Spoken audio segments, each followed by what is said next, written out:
You are listening to the Roberta Glass True Crime Report, putting the true back in true crime.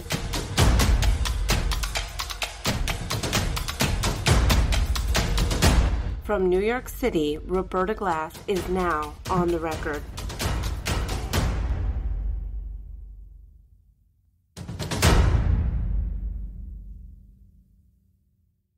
Keith Raniere was convicted on all charges, including sex trafficking, forced labor, conspiracy, human trafficking, and multiple counts of racketeering, including one count of sexual exploitation of a child on June 19, 2019.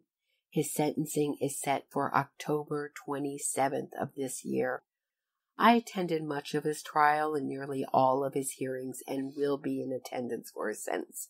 Raniere has directed from behind bars his devotees to rebrand themselves first as a prisoners' family advocate organization, calling themselves the Forgotten Ones, or also known as We Are As You.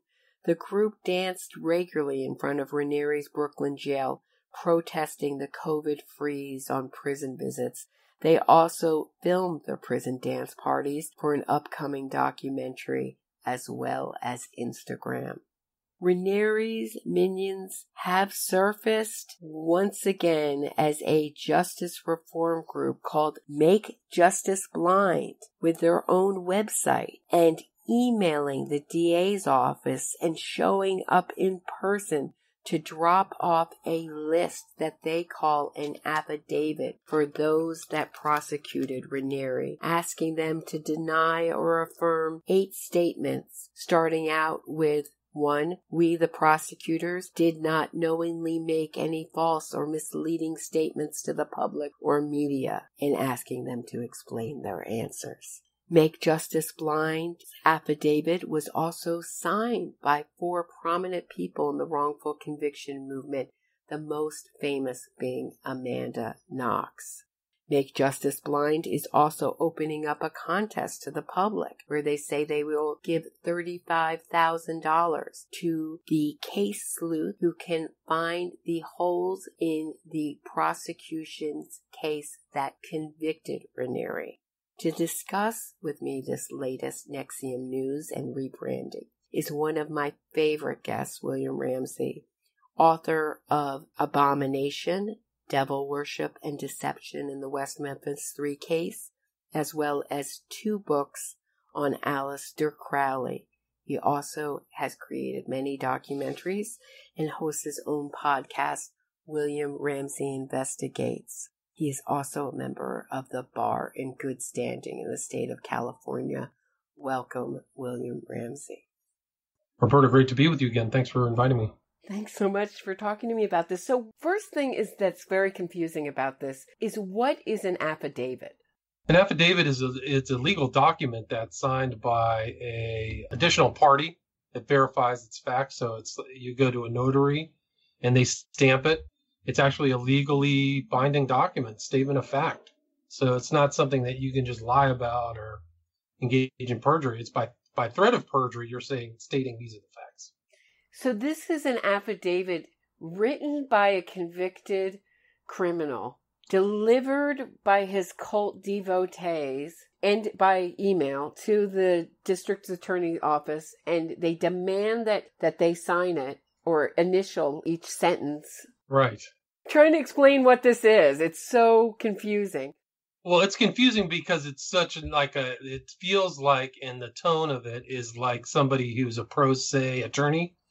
So it clearly doesn't have the kind of gravitas of somebody who, has experience in the law. So it has kind of strange wordings, transgressions. They're asking for transgressions and things like that. But I mean, even just the proffering, it just came out. What's today? Today's the 27th of September. They delivered it on a Friday. So according to court documents, these were, this questionnaire or whatever was delivered by a group of 10 people to the court, and then also I think it was also by mail, right? Or email? Email. Email, yeah.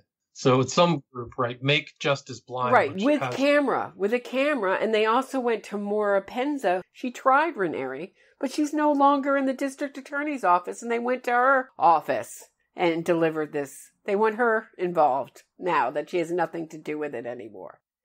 Right, and then they have a demand for accountability. They want it no later back by September 30th, 2020. So my question is, what? And then what? What happens? What they're trying to impute is that the proceedings against Keith Raniere were done inappropriately. So they're criminal, right? So they're trying to get them to admit to certain statements and then hopefully try to disprove them. So, for example, the first question is, we, the prosecutors, did not knowingly make any false or misleading statements to the public or media. So then if they check that off, then hopefully they're going to try to counter that.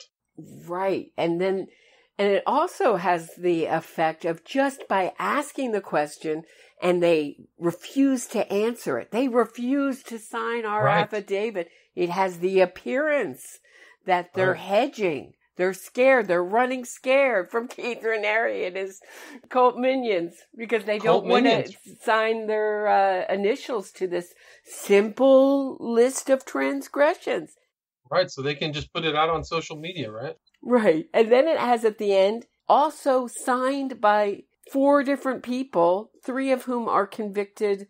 I don't know what you want to call Amanda Knox. She was convicted, then she was let go, and then her exonerating decision is so damning that she was there, the scene of the crime. She was bleeding at the same time. She washed Meredith's blood off her hands. I mean, it's so damning. That's her exonerating decision. No, but she was convicted of calumnia, right? So she definitely was convicted of a crime. Yes. It wasn't the specific crime of the death of Meredith Kircher, but it was a crime. Yes, she's a convicted liar. So that's someone you want on your team, convicted liar. And the thing that let her go, I mean, to me, she's a exonerated criminal, just like Casey Anthony or O.J. Simpson is if you want to call those people exonerated, fine. I don't know what you want to call them. So for people who haven't seen this letter, it was filed the 26th, right? So it was filed yesterday. It means probably arrived at the court the 25th. Mm-hmm. So September 26th, Make Justice Blind. And then their Twitter account is at Blindfold Her. And Instagram is at Blindfold Her with like 2 or 3 followers. When you go to the website, it used to say a team. Like they actually changed it actually today. Right, because everybody was involved with NXIVM. It was Nikki Klein. The other one, Michelle Hatchett, who's, named in the Vow documentary as one of the slave owners of DOS and a slave herself, What was DOS stand for again? It was Dominus. It doesn't mean Dominus Obsequis, dominance, slave and master. I think that's what I was saying it wrong, but it does not mean dominant over slave. It's dominus over suicus or whatever. I never took Latin, unfortunately for me. Walter Pavlo, who is a white collar criminal who did 31 months. Hold on one second. I wrote down exactly what he did. But it's incredible because in the time that we agreed to do this interview this morning or early afternoon, they've changed that website and they took all their names off. Right. Go to their website. It's gone. That's in typical cult fashion. And I think someone on Twitter said, well, at least they said who they were for the first time instead of we are as you. There was no mention of the first original group they put together, which was supposed to be a prisoner's advocate organization that danced in front of Keith Raniere's jail on Fridays. Now they finally said who they were and then took it off, of course. But it's all the same cast of characters we've seen. So Walter Pavlo did 41 months. I'm sorry, I misspoke. 41 months for money laundering, wire fraud, and obstruction of justice. Amanda Knox, my listeners will know her background. Valentino Dixon, he did, I think, 27 and a half months out of a 38-year prison sentence for murder. So he started doing these drawings, and that's the story. And I know that Marty Tankleff has something to do with him being freed. So, gosh, knows what the story behind that is. I don't have a lot of faith in his exoneration if he's putting his name behind Keith Raniere. And Diana Davidson of the Lighthouse Project, which is a project in Canada to support men who have been falsely accused of rape, I believe, or sexual assault, those kinds of things. And she's a big, outspoken anti-feminist. You can find her on YouTube. Diana Davidson. So those are the 4 people who signed their name to this affidavit. And what's so weird about it is there's all this room for all these other signatures, and they just have 4 there. So there's all this blank space in the grid right after it. So were they really hopeful that they were going to get a lot of people, and it kind of puttered out? I don't know. It's just so strange too. And then we've talked about Tankleff. He pops up again with this. I guess it was the professor, Mark Howard, and Tankleff helped get this character out, Valentino, Nick Dixon. And then he ends up with Keith Raniere defender. Wow. Oh, that's interesting. Yeah, Valentino Dixon. So yeah, Marty Tankleff is someone who rings my alarm bells like no other when I hear him speak. Is someone who I believe personally, my own personal belief, that he's guilty, even though he got himself exonerated in the courts and certainly sued in civil court and won a lot of money from New York State. And he's mentioned in were all these recorded calls between Keith Raniere and his followers, and he's talking about getting in touch with Marty Tankleff, his followers, also getting in touch with Jason Flom of the Wrongful Conviction podcast, right, and also wanting to start a kind of podcast, documentary, all the things we've talked about that the wrongful... Let's just talk about, first of all, the characters that he's bringing in. Jason Flom, he wants Nikki Klein to be on the Wrongful Conviction podcast. He wants to talk to Marty Tankleff to be a judge in a contest we'll talk about in a second. What other people am I missing? There's just the familiar cast of characters that we're used to in this other side, right? Yeah. Well, I would consider it kind of a threat that they are going to... there's going to be a $35,000 innocence challenge, a podcast, and other provocative public actions that bring hidden transgressions to light and send a message to judges, prosecutors, and federal agents that they answer to us, we the people.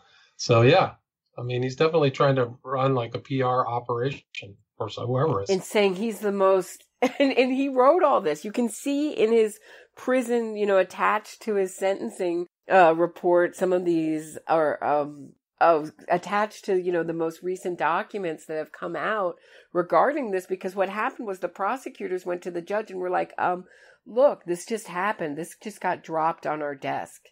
And this would this be considered intimidation of the prosecutors? Yeah, I would say it's intimidation. It's potentially obstruction of justice, because they're trying to intercede in something. I mean, Raniere's sentencing is October 27th. So it's still, the criminal process is still going on. So they've dropped this in between his sentencing, where he gets sent off probably to prison, is what I would expect. So I think that this is kind of their attempt to, throw a wrench in the work, so to speak. And he said also on the phone, I want this judge to know he's being watched. Right. That came out before. And what's so interesting is that Raniere didn't even put on a defense. Yeah. That was his trial. It was the prosecution's case, and then the jury deliberated. So now he wants to start talking about affidavits and proof and all this kind of stuff? I mean, was this his plan all along, to just say, the trial was rigged, I didn't participate because it was rigged? Right. So, I mean, they're just trying to diminish the whole process. But, I mean, if you read the sentencing guideline, I mean, the government sentencing memorandum, it's damning. I mean, just fact after fact. And there's tons of information on there. Some of the stuff that I haven't, I mean, they had the audacity to have, the father of the woman, they were like tapping his computer and getting information, right? Did you read Claire that part of it? Bronfman's father? From Bronfman, yeah. Mm-hmm. Edgar Bronfman. Right. Like one of the richest men in Canada. Yeah, brazen. And this comes right before Claire Bronfman's sentencing is Wednesday. But she can't say now that she didn't know how much harm NXIVM did. It's right there in that sentencing memorandum. Yeah. Oh, it's terrible. Woman trapped in a room for 2 years. 2 I heard years. that testimony. I have post-traumatic stress from it. I mean, it's so awful. And then to see the HBO, The Vow, come out, but just basically say, oh, the friendships were so tight, communication, these were great people. Nobody's disputing that there were great people involved in NXIVM. What The Vow's really saying is it just took a wrong turn because Keith Raniere was a bit of a perv. Yeah, he's not a bit of a perv. He's a heavy-duty perv, and I think it's all laid out there in the sentencing memorandum. Blindfolding people, pictures, the collateral's all there. Really graphic stuff, like just off the charts. And it actually is super creepy that there is a sequence. They're relating somebody, I think it was Allison Mack, brought somebody to Raniere in a blindfold. And then the name of their Twitter handle for this whole kind of, thing that they laid out a couple days ago is blindfold her. Like, it's a very dark kind of connection. It probably has Keith Raniere's hands on it, either consciously or subconsciously. It's gross. So, right. Yeah. And I mean, even the DOS thing, like he was selling this, scheme to these people. They would be slaves, the front line, and then they would have their own slaves, and they were working 40 hours a week, each one for them, supposedly. Right. Readiness drills and starving themselves on this kind of vegan 800-calorie diet. So not only is it a super deficient diet, but it's a super deficient diet of protein. And I saw what Allison Mack looked like when she was first coming into court, what Claire Bronfman continued to look like. They look gray, malnourished, a little bit almost like this yellow tint to their skin. It's scary looking.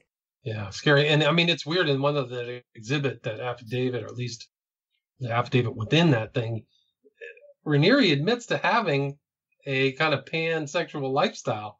He says he has, I'm unmarried, have a number of long-term life-committed relationships simultaneously. 42 years, 30 years, 23, 22, and a number of more than 15 years. That means 1, 2, 3, 4, at least 5 women at the same time. This generates a tremendous number of questions and a lot of hate in this country. Like, as if other countries probably would that be okay. I don't know. Right. It's just we're just so puritanical, William Ramsey. But this is also not just perversion, but he is also a sadist. So they had a human-sized cage in the basement. This was a perfect match for his love of controlling people, his love of hurting people. So these women were starved, branded, forced to jump into Did you see the sequence where trees? Yeah, he's sitting in a chair clothed, and all of the frontline DOS members are naked in front of him. Come on. It's just like total cold, nightmare behavior. It's incredible. And he got to sleep as much as he wanted and eat as much as he wanted all the time. And I mean, here's the other thing is there's tons of like alien smuggling. What they found out is terrible. So they're clearly were knowingly breaking the law, breaking immigration law and things like that, faking names, fake documents. Mm-hmm.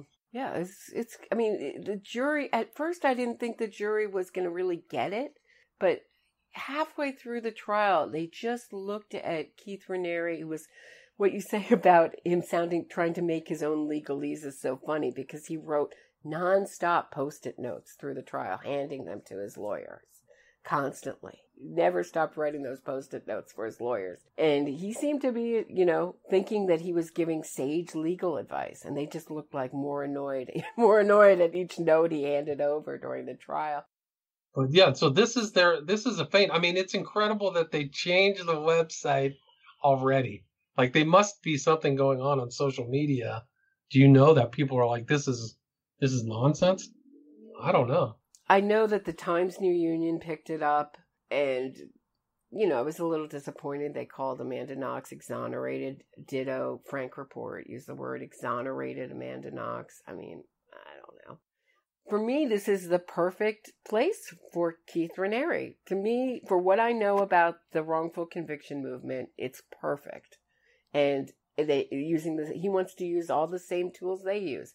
Documentaries. Right. They never want to argue in court. They never want to argue their case in court. They only want to use the media, experts, what we call appeal to authority. This is their sad appeal to authority with Amanda Knox and these other people. That's what the appeal system is for. You take it to another court and they look over everything that happened at the lower court, all of the documents, and they make a determination. So that's like, if he thinks that the prosecutors engaged in some type of illegal violation, which he doesn't, he's not using legal terms in this most recent, thing he missive to the court. But, like, for example, in the West Memphis 3, none of the West Memphis 3 supporters, either by knowing omission or just because they're dense, they never mentioned the appealed case that went to the Supreme Court of Arkansas and looked over the lower court and said that nothing was wrong. They never mentioned that. It's actually not even really mentioned among people who understand the meaning of the word guilt. But this is like a pretty lame shot by Raniere and Crow. I think that it won't be received well. And also, he also doesn't want to go to the appeals court. He wants to start a contest. So he wants to offer. First, he said in his emails or conversation, I think it was emails, that he wanted $25,000 to give prize of $25,000 and $25,000 for the next big fine someone. So $50,000. So it started off hopefully $50,000 if someone could find two great, transgressions or mistakes or whatever, especially around the sex trafficking charges. That's what he was really concerned with. So he's looking to the public, and it's very much an attitude that we talked about with Bob Ruff. Forget lawyers, forget the experts. The man on the street could do a better job, right? Right.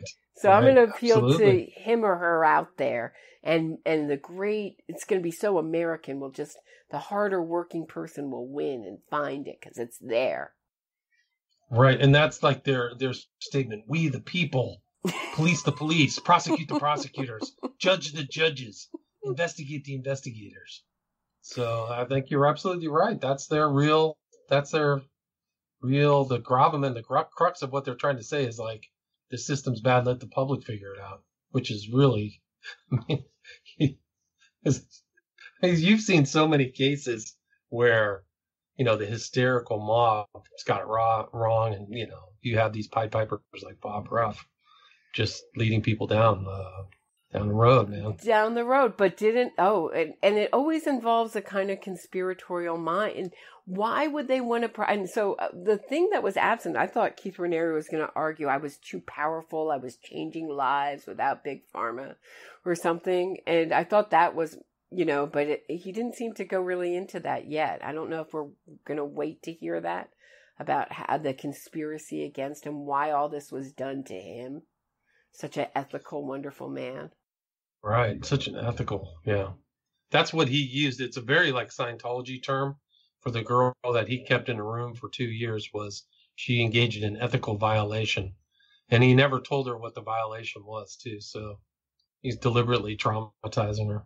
Well, she stole from, I think it was like one thing she stole something from some store or something once. It was so terrible. So the whole thing was so ridiculous. And I mean, if you heard that testimony, that was probably the worst, some of the worst testimony. All of it was horrible.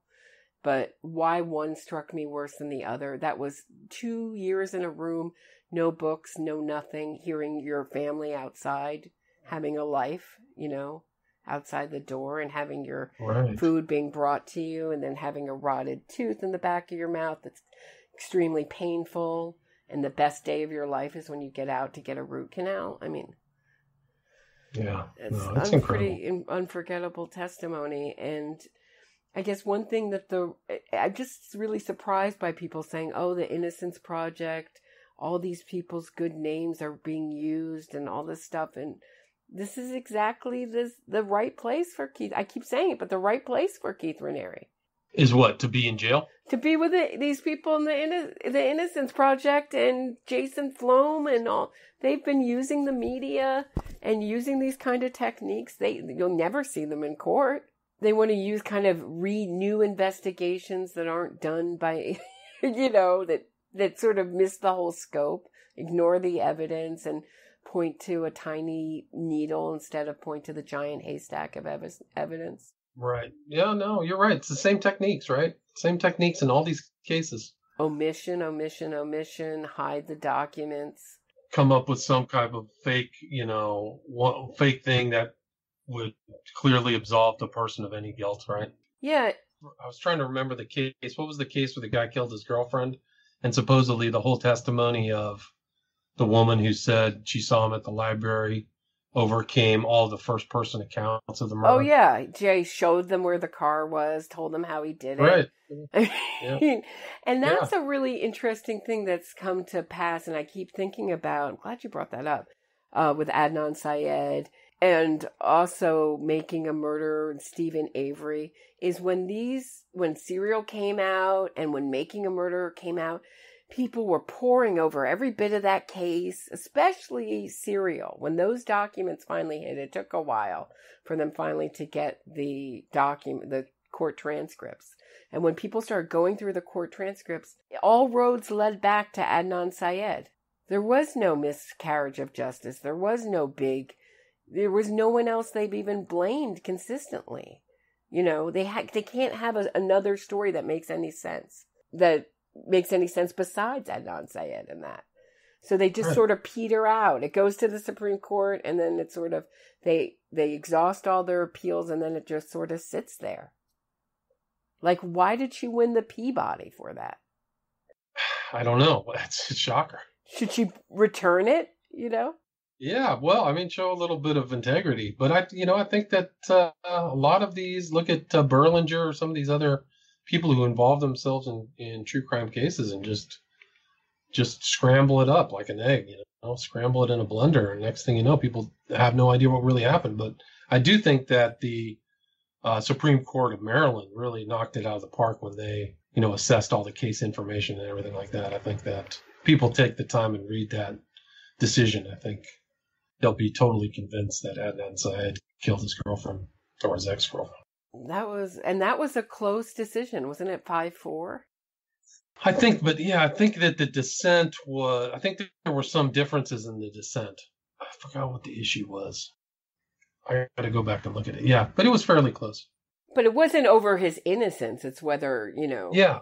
No, it was something else. It was some technicality. Yeah. I believe it was whether the phone records should have been heard or Asia McClain. That's or right. whatever. There was something that wasn't heard that they were interested in rehearing at the lower court. That was something like that. I got to remember that.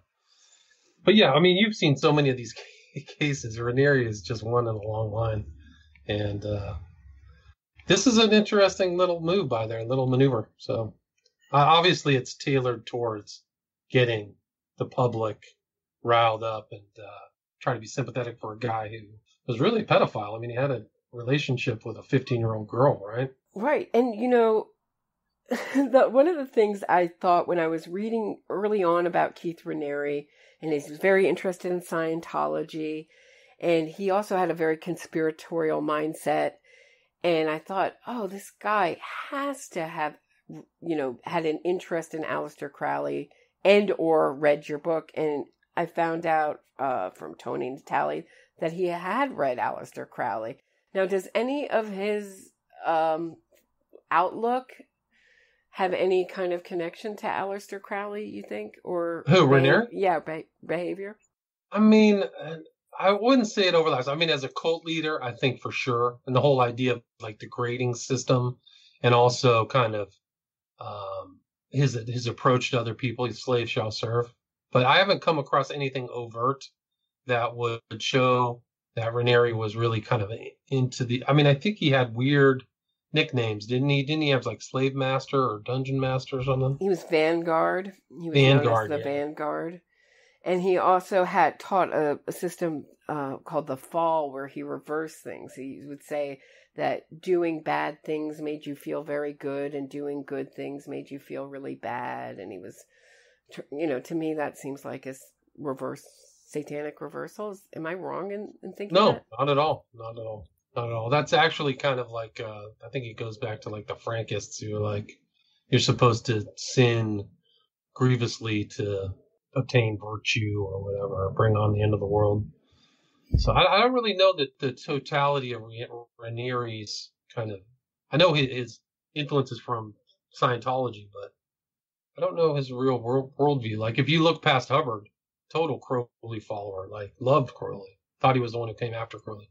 But as far as Raniere, I'm not too sure. Well, Raniere really worships himself, and he does, and that, I mean, I guess that's the ultimate Satanism, right? Even when he steals things, he sort of pretends he invented them. So this is so much like Scientology, always attack, never defend. And who's funding this? Whose money Good are question. we talking about here? Who has $35,000 to just throw at some, and also $35,000, but they also want to get judges. So they're talking about Marty Tankleff as a judge. I don't know whom else. Some Ashley person. I don't know who that. I couldn't identify Ashley out of all the other Ashleys in the world. There weren't any identifying. Marty, the wrongfully convicted lawyer, is pretty clear to me, unless there's another wrongfully convicted lawyer out there that pretty clear they're talking about Marty Tankleff. So who's funding this? It has to be, I mean, if I had to guess, it would have to be, and who's funding all these people to go around and do all this, make a documentary, dance, work on these affidavits? It has to, you would think it would be Claire Bronfman, since all her supporting documents, her letters of reference, personal reference, came from NXIVM members. Wow, interesting. And you said she's being sentenced this week? This week at 11. I will be there, bright-eyed and bushy-tailed. I mean, don't you think that the real story is even worse than what we know? Because when I talked to Parlato, there were 2 mysterious deaths, right? There's one in Alaska. There was another one in New York that we know about. Same thing as Dianetics or as Scientology. A lot of dead bodies popping up all over the place. And, they're probably trying to kind of whitewash all of the actions of NXIVM and Raniere, but it seems like they were very clever and very savvy, internationally savvy. So I wonder, I'm starting to wonder about the vow. Who funded the vow? Why is it so pro-NXIVM? I know his wife, the filmmaker's wife, took ESP courses. Why it's so pro-NXIVM? Were they so inspired by Wild Wild Country to look like they were showing both sides and they were being really skeptical and honest? But it's really a rosy view of NXIVM. It's interesting. Yeah. I mean, I kind of felt the same way with looking at Berlinger's take on Epstein. They didn't really get as deep. They just made him kind of a sexual predator, but they didn't get all of the other darker stuff that he was up to, which not a lot of people know about, but they neglected how much he was ingrained into entertainment and intelligentsia culture, I felt like that take on Epstein on Netflix was a limited hangout. Like they really didn't get into the darker aspects of him. Right. I felt the same way. And the way it was filmed. And I keep thinking about Epstein because of Capturing the Freedmans, that documentarian. He was friends with Epstein and his father was friends with Epstein. So here's a guy who made a documentary that leaves out an entire other defendant who pled guilty. They all pled guilty in that sexual abuse case of children.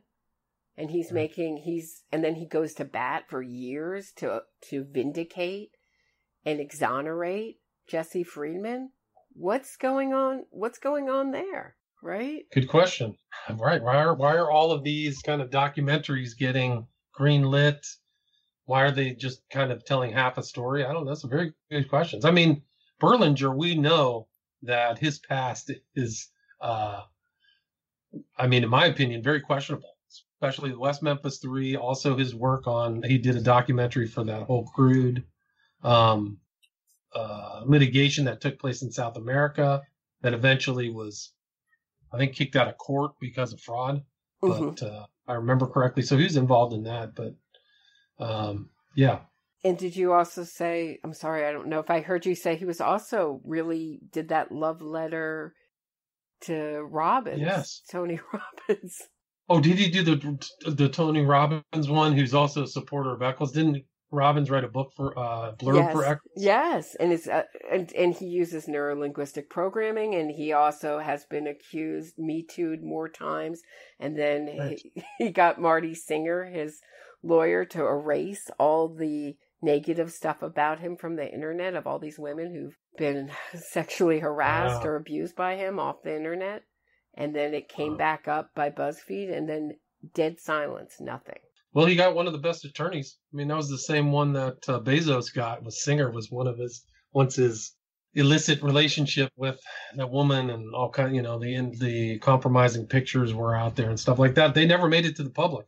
So those guys were. I mean, they put a lockdown on that whole Bezos thing. So Singer's a known go-to guy for problems. But did you know that Tony Robbins is just a front man for another guy's idea? He's basically he never came up with that whole system. Oh, right. You were telling me that. Yes. Do you know who I have to go back and look at that information, but he was my understanding, I got to go back and check, is that he was deliberately hired to be the kind of entertainment, front for the system.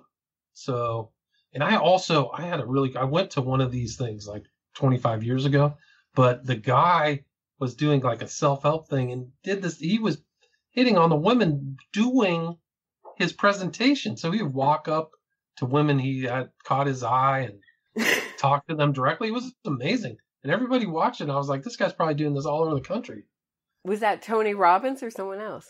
No, it was when I lived in Northern California in the Bay Area, but I wish I could remember. It was something somebody brought me to, and I just really observed it objectively. Like I wasn't really interested in the subject, but it had to do with like self-help and. Dr. Phil has the same story. He stole a woman's whole shtick and ideas too. Oh, really? Interesting. Yeah. There's another one. That doesn't surprise me at all. It does not surprise me at all. Well, Raniere, you could probably put him in the same context. He just took Hubbard's shtick and put some new names on it, but it's basically the same thing. Yeah, but I mean, how it got. I mean, they were looking to take over Mexico, and maybe would have. Yeah. They had very ambitious goals. Yeah. Well, Nikki Klein was the one who was on this website about 5 hours ago and is no longer there. But this is just like a line I'd like to read from the sentencing guideline, where he says, Raniere writes to her fairly recently, November 7th, 2019, quote, I believe the sorority is good, not just good, but even noble, but great and vitally important for women and humanity. It is tragic the current organization has been stymied by a few envious men abusing position of power in government, media, and film. Women who didn't live up to their sacred honor and vows. That's actually a very occult term, the sacred honor idea. So that's a tell right there. And people in general who just feel threatened by this idea. What a wonderful man supporting women's rights to be slaves. Yes. Yeah, get this one. The missing part of our society, found in a secret group of women like this, aches to be embraced. Or he aches to be embraced and more. These are people who got it was like S&M bondage and they got branded. Right. And weren't told that. And this is so perfect because every organization that they start never says who they are, what they're about, and that's very close to the wrongful conviction movement. They never give you the full story of what really happened in the trial. They never want to give you the documents. They'll say they passed a lie detector, many lie detectors tests, and will never show it to you. So you have to take their, very much, they rewrite the story through documentaries, through gullible and lazy journalists, same kind of stuff. The public should be really concerned. Yeah, I agree. 100%. I mean, there's a lot of irresponsible journalism out there and people who just don't go and look at the documents. They're just trying to write a simple, I got to put out a 750 word missive, I got a deadline. Let's just put this out. Well, we're just they have the resources that something like, Innocence Projects have, just the money and the interns and endless money to pay for the documents, getting the transcripts and all that stuff. I mean, to have one person review all their cases that they're doing in every state, all the different, you just couldn't fact check them all.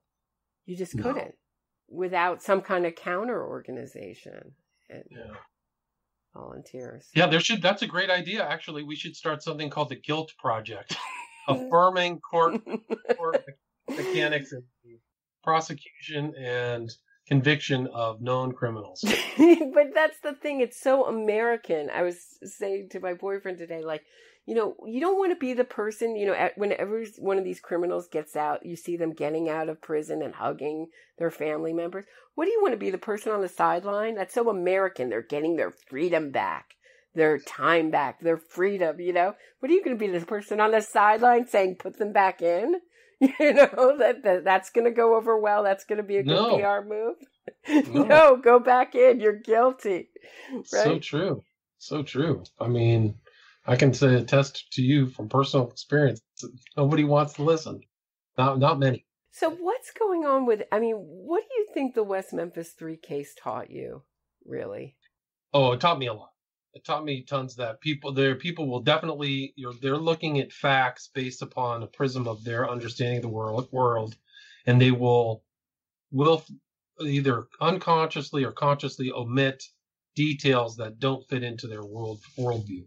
So I don't believe Satanism exists. Therefore, I'm not going to look at any of this. This has nothing to do with the case. So you can see that taken out. You can see in the West Memphis 3 the power of PR. You can see how potent it is if it's used correctly and has a lot of money behind it. It really can affect in-court statements, in-court events. Really, the West Memphis 3 should never have been overturned. They never should have been let out of jail, in my opinion. And I think it's also just goes back to your statement, and the theme is that the journalists are, for one reason or another, are lazy or obtuse, really just not that bright, that they can be easily deceived. I mean, in so many of those interviews with Eccles, you just can tell they haven't done their homework at all. Maybe a few contradictory questions, but they're just letting them PR and propagandize them to their face about, magical turtles who came in and did all kinds of crime and stuff. So they taught me a lot. Those are just a few points, but the West Memphis 3 also about the mob, really the kind of crazed, deranged, hysterical mob that will come after you and literally would burn you at the stake if they could, if it was the 17th century, for being a deceiver or something, even when you're trying to tell them the truth. So I do think that West Memphis 3 taught me very much. And it's not really that popular to be a person who says, whoa, the prevailing understanding of this case is not correct. All right, this is my other question. Do you think the Innocence Project has such a good name just because they're called the Innocence Project? Because to oppose them would be to be against innocence, right? Right, good point. That's incredible. So you have this entire organization with people talking on Joe Rogan, getting their information out, probably nonprofit, raising tons of money from well-meaning people. Really kind of moving against the system of law and the system that we use to ascertain whether somebody's broke the law and whether they should be convicted and punished. So it's a very pernicious kind of system, groups and systems. This whole innocence fraud that you called out is really remarkable and very, very pernicious societally. And also we're seeing the other side of it, which is a war on the police. Right. Well, don't you think this is part of it?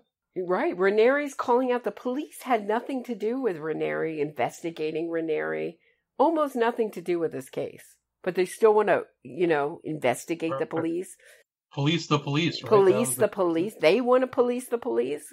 God help us. The worst people on earth to police the police. But that's their slogans, right? So you've got the sloganeering that's easily digested. And I think it's actually a very serious issue because it does erode the public faith in these institutions that have been built up over time to make sure that the justice really is done, So I think the Constitution provides so many different rules and so many insights into the criminal system that it's just remarkable that people would want to erode that. They could go in and reform it, but just to have these people saying the whole system's a fake and a fraud, Well, they want to put in district attorneys that really don't prosecute. Like, did you see Damien Echols was having a Zoom meeting with Lonnie Surrey and a DA that's running in New York?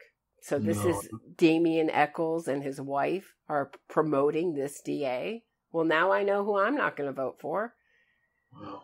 So this is a really scary. I called this. I said, this is the next wave of this is going through the DAs and having these DAs like Chesa Boudin or I'm sorry if I didn't pronounce his name correctly, in San Francisco. Yes. I always forget his name in Philadelphia. Larry Krasner in Philadelphia, yay for me. And Chicago, Kimberly Fox, Chicago. So those are the kind of prosecutors those ones they want this movement wants, and they will fund their campaigns. The wrongful conviction movement. They will fund their campaigns and get in their people. It's incredible that Knox and Echols are so brazen that they think they can offer insights into who should be running the criminal justice system is off the charts. So and they all like hanging around each other too, right? If you were really wrongfully convicted, wouldn't you sort of raise an eyebrow, check people out?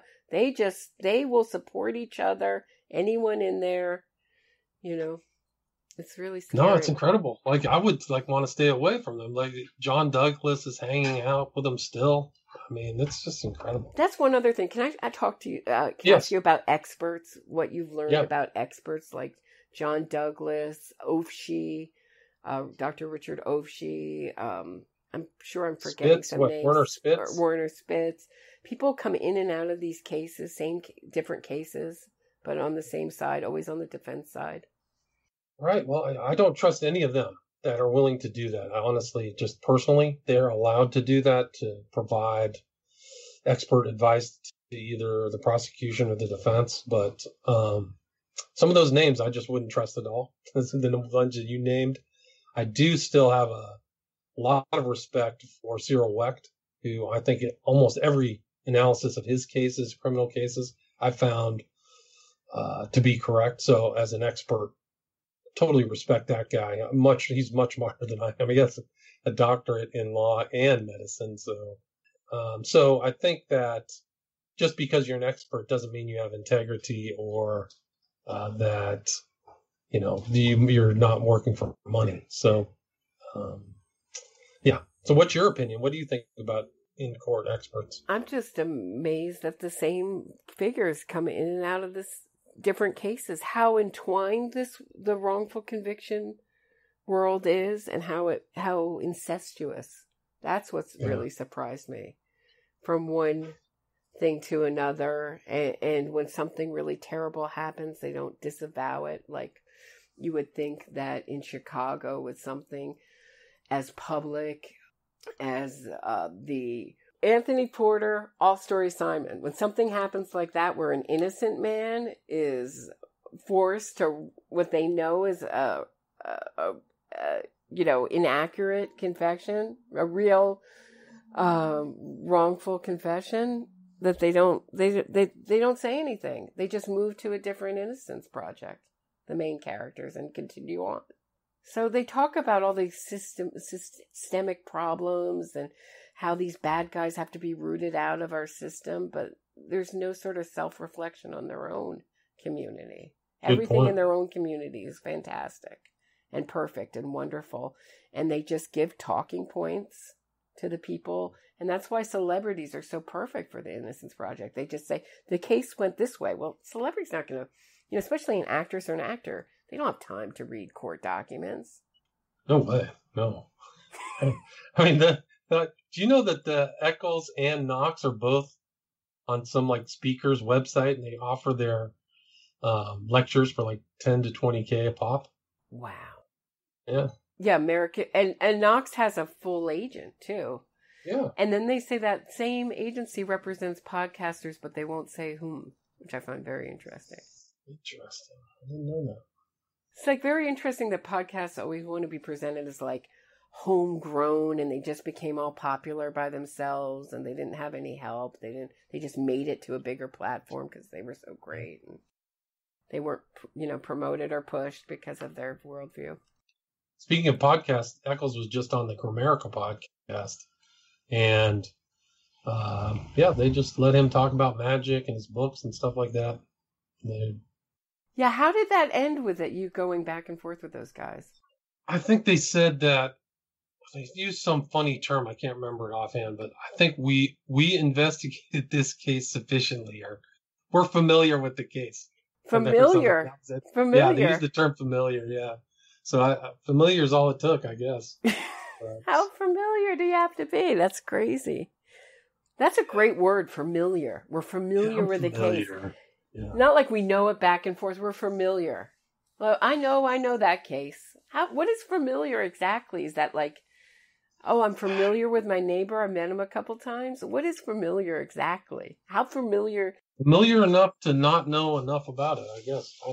But yeah, that Eccles was on Netflix too. Like that's kind of a huge scandal that nobody really wants to talk about.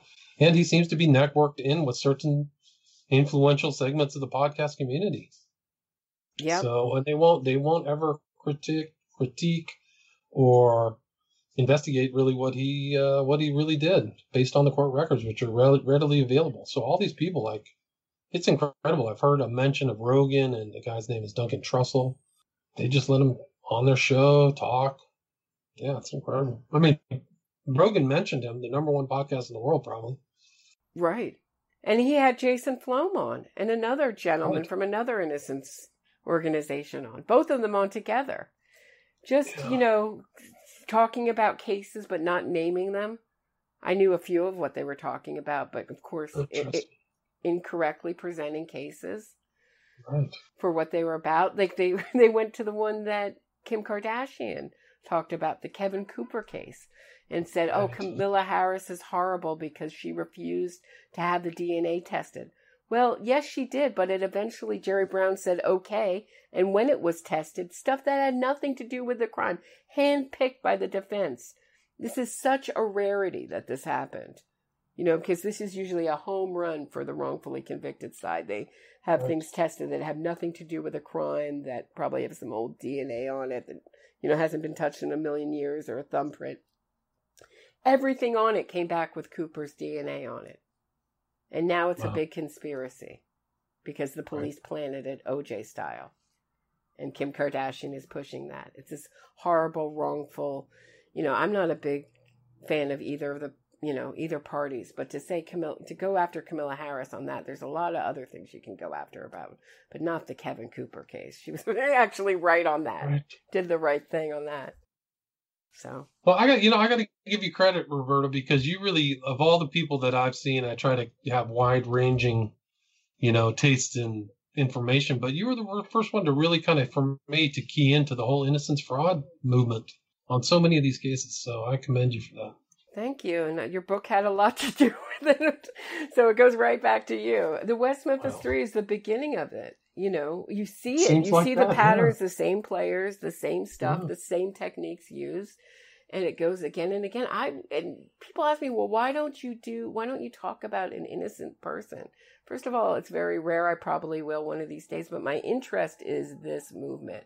That is my interest, this movement. That's what I'm interested in. You even mentioned, like in the Syed case, it was Chaudhry or whatever said, we're going to do to this case what the West Memphis 3 did, right? Or inspired by it. She watched West of Memphis and said, we're going to do this on radio. And she almost did. She almost got away with it. And she tried to, and the interesting thing in that case is she really wanted to hold on to the transcripts. And that should be a red flag for anyone in my audience. They want to hold on to the transcripts. They don't, and I'm not talking about one court document, just like the defense's response to the state or something. The entire court documents where the person was convicted, when they're holding on to them and they don't want you to read them, when they only want to cut them up in parts and release little line by line here and there, that should be a red flag. Agreed. I just feel like it's like Groundhog Day, where the same thing pops up. That's what these documents that Raniere and Co. and Nikki Klein and whoever just dropped 2 days ago. It just seems like it's the same thing all over again. So in a lot of ways, just studying these innocence fraud is very helpful because you're just seeing the same, game plan. So I think, I'm glad you reached out to me about these documents. Yeah, I love talking to you anytime about any of this. So what are you working on now? Oh, I got a couple things. I've just kind of been digging around, but I've got some really good interviews coming up, and my podcast I'm actually very popular in Iceland. I hit 104th in Society and Culture, which is probably means I had like 15 listeners or something. I don't really know. That's exciting. Yeah, so I actually registered. My podcast at one point was like top 700 in the U.S., which is a pretty big market. So, but I don't even know. It's still hard to get any, like with the help that we get from YouTube, and now you don't want to complain about it, but you're buried all the time, demonetized. I didn't even try to get monetized, but you've been demonetized, buried, thrown out of the algorithm. Yes. So. Yeah, brutal. Well, that was the reason why I kind of got the podcast going, was because I had to get away from YouTube. So I'm trying to be more of a broadcaster as opposed to podcaster. Okay. Sounds good. All right. Thanks so much. I appreciate this. It was great to talk with you. Okay. Thanks.